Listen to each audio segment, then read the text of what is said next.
Baik, Bapak, Ibu, silakan disampaikan keluhannya. Kami siap membantu dengan senang hati.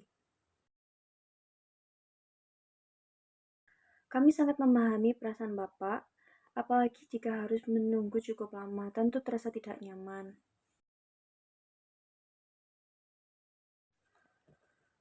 Kami dengan tulus memohon maaf atas ketidaknyamanan yang Bapak atau Ibu alami. Baik, Bapak, izinkan kami segera membantu mengecek dan mempercepat prosesnya agar pelayanan Bapak atau Ibu dapat segera kami tindak lanjuti.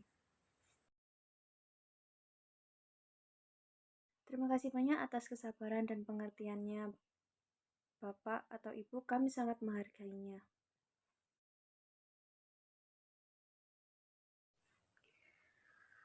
Kerahasiaan data pasien dalam rekam medis. Apa sih arti kerahasiaan? Dan bagaimana jika data pasien mengalami kebocoran? Mengapa sih hal ini penting? Pengertian kerahasiaan data pasien.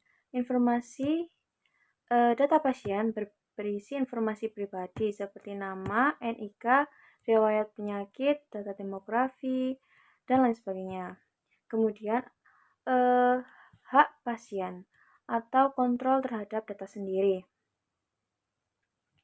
Kemudian ada kewajiban petugas menjaga kerahasiaan selalu. Pentingnya menjaga privasi pasien. Kepercayaan pasien mendorong keterbukaan riwayat. Jadi ketika pasien datang ke dokter dan itu dapat mendorong keterbukaan pasien untuk bercerita apa sih yang dialami oleh pasien tersebut. Kemudian ada perlindungan hukum, memenuhi aturan dan etika. Selanjutnya terdapat keselamatan layanan data akurat untuk pengobatan.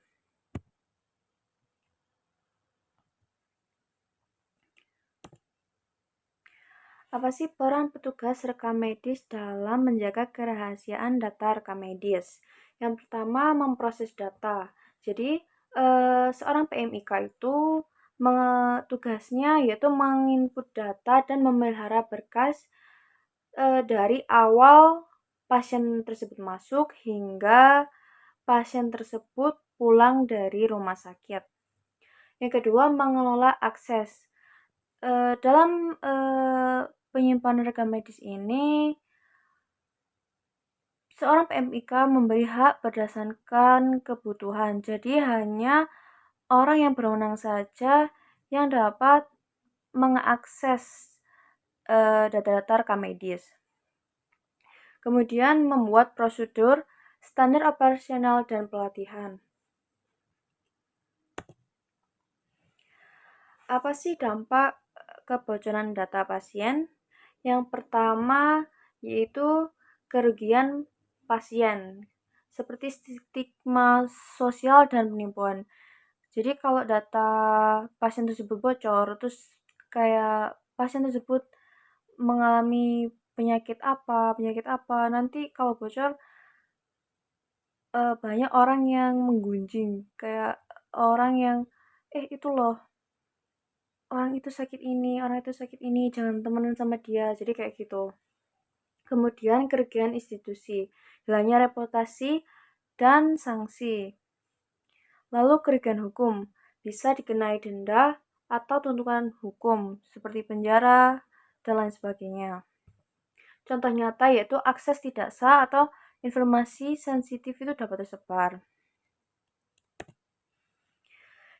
Lalu cara menjaga keamanan data pasien.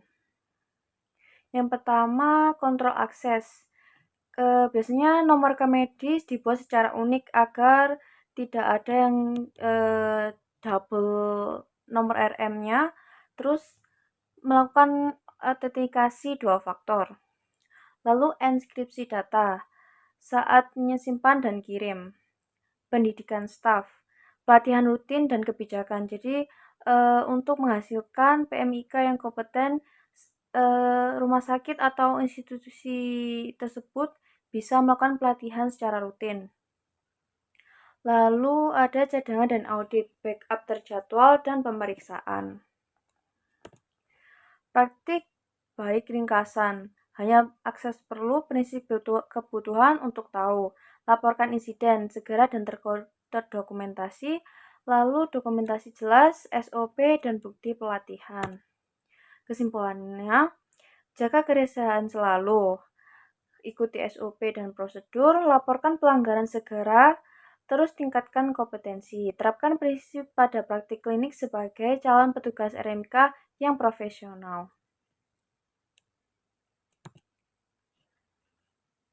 Terima kasih.